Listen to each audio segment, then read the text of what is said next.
So Tokyo Ghoul. So we both just read the latest chapter of Tokyo Ghoul. You know me. Tokyo Ghoul will always have a special place in my heart.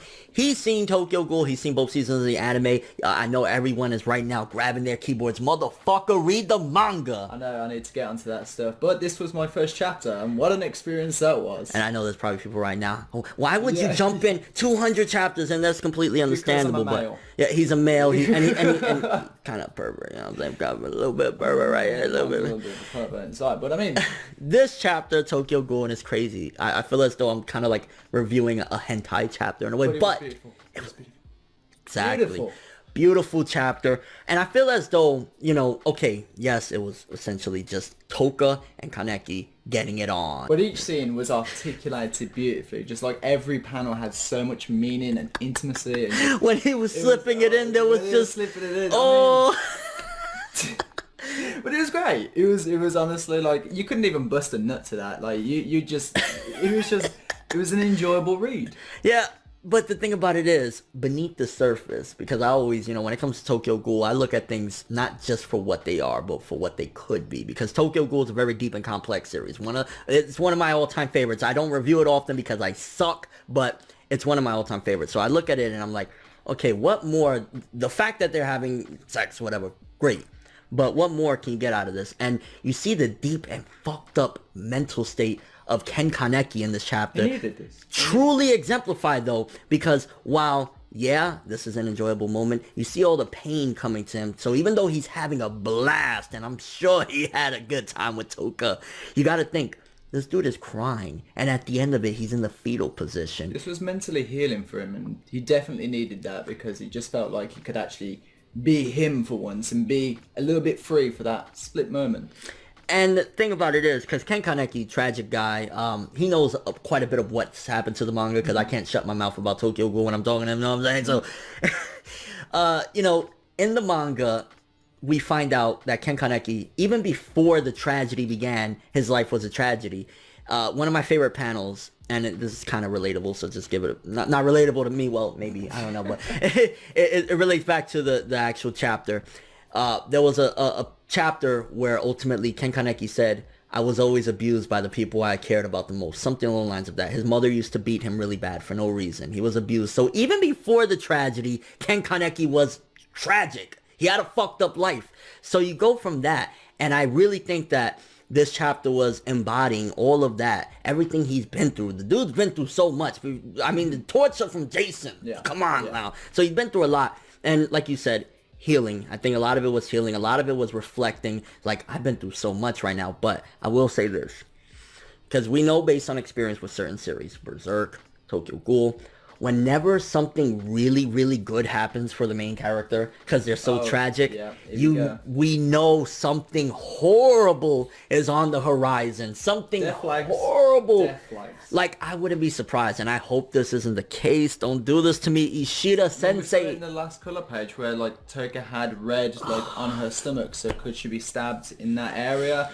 Is she gonna die? It's Ishida, like, he's the kind of guy to kind of give the fan base a bit of a middle finger. But I mean, I just hope it's not the case, because Ken does need that person in his life, you know? He needs that happiness. But Tokyo Ghoul, the thing about it is, it's always embodied tragedy. There's always, whenever you think something is finally going right, things go wrong, period. Right. And I feel as though that this is the calm before the storm. I feel as though this is a tropical island before the storm's about to blow that motherfucker away. This is the glimmer of light in that darkness. And Toka dying, what would I mean? That would mean a lot to the story. I think it would more so mean a lot to Kaneki's future in a sense, because Toka, as far as the context of the story and where everything works, yes, she's had her role, you know, when back in the day she killed a couple of inspectors, and that's still, you know, a big deal to the actual story or whatnot.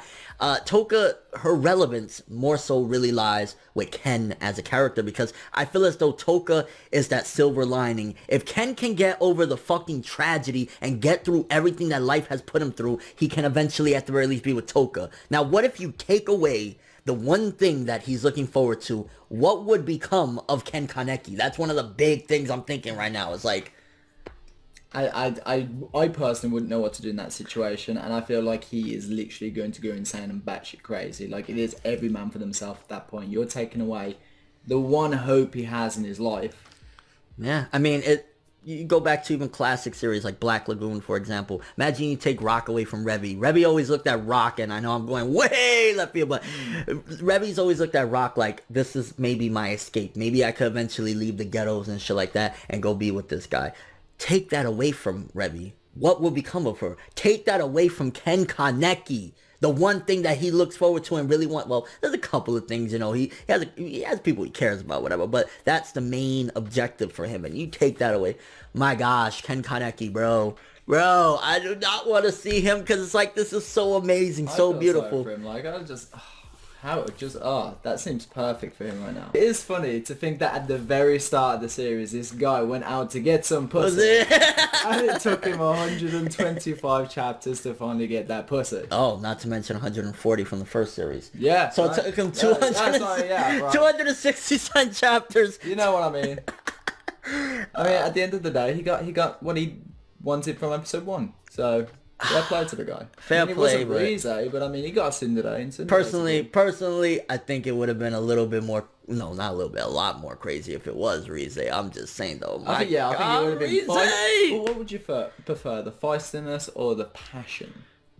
I mean, the passion is obviously, and now we're getting really perverted with this. the passion in and of itself is more meaningful, because like, especially and that's what made it beautiful. Like, you know, in a real world, especially for me personally, meaningless sex doesn't really interest me. It doesn't. Like, I don't really care for it. So looking at it in that regard, yeah, I'd take the passion. But yo, on a real though, Rize, I just can't believe the backlash from the shippers. Like, they can't appreciate something as good as this. Like, it was a good chapter. It was meaningful without little to no dialogue. Yeah, and that's you know, somebody did an amazing job when you can make an incredible impact without dialogue. And I'm not just talking about because, yeah, it made impact because, hey, they had sex or whatever. That did make impact, but it was the meaningful aspects of it. You know, the tears when Ken is on top of Toka and he's crying. I've done that before, by the way, but I digress.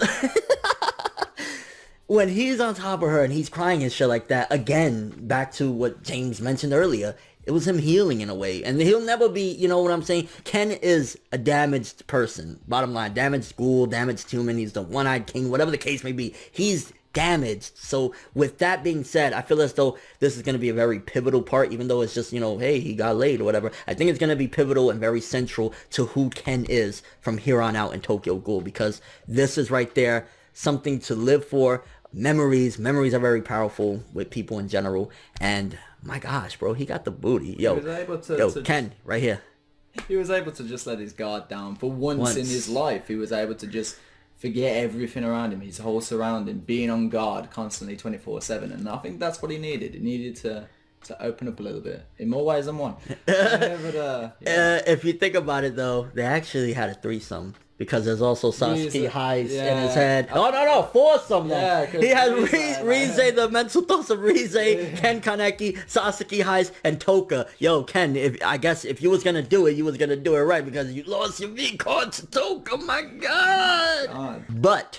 what do you guys think about this? I guess for starters, do you just feel as though, hey, it's sex and that's the reason why it's controversial, that's the reason why people are going hype? Do you think it's because, hey, he lost his V card and that's why everyone's going hype? Because again, it feels like it's so much more than that, and there's very few authors that can do that. You know, Hiro Mashima on a weekly basis tries to make the fucking pants of fucking 16-year-old boys all over Japan go on fire and shit like that. He does it on a weekly basis. Was this worth a full chapter though? Or do you think it could have been done in a few panels, maybe subliminally, or do you think this was just dude? I think it was just dude, just because it's going to be ingrained in all of us of what Ken just experienced, and it's going to be something that when tragedy does befall him, whether it's Toka's death, whether, you know, he dies, whatever the case may be, it's going to be like, man, it's more impactful. Yeah, it's way more impactful. And when it happens, you know, whatever tragedy happens, it's going to be like, damn, you can go back and look at this chapter and be like, look at this beautiful moment, to then, well, look what he's got to go through now. And it hurts a little bit more than just like, more than just like, oh, this happened. A few pages, like, oh, okay, that's pretty cool, onto the rest of the progression of the chapter. But like, to get that whole week to just think about it for a whole week until you get the next chapter. I think that's what's going to kill it the most, is that you're gonna keep thinking about that, and that's going to keep running through your head. And your overall thoughts of the chapter, how did you feel about it? How did you feel about what Ken was at by the end of it in the fetal position and shit like that? To me, it felt as though it was tragic and beautiful at the same time, which is what Tokyo Ghoul embodies. Tragedy, but also a hint of beauty. Your overall thoughts of it. Also, I guess a question that we were just talking about earlier. Toka or Rize? Who would you rather smash? I go with the passion. I'm going with the Toka. The booty shot games are on point. Yeah, man. Oh, that Toka. Toka. Game on point. But that's all I have for this one. That's all we have for this one. Thanks for watching. Hope you enjoyed. If you liked anything I had to say or he had to say, drop us a like. We greatly appreciate it. Smash that notification button, that bell. Hells yeah. I've never mentioned that. I know. Why? I just thought I'd say it. And if you want more from me, make sure to subscribe. Follow me on Twitter, Instagram, and stalk me on Facebook to get more when the video ends. I'm ForneverWorld. He's James Hansen. And as always, people, have an awesome day. You just been Hansen, bitch. Hey.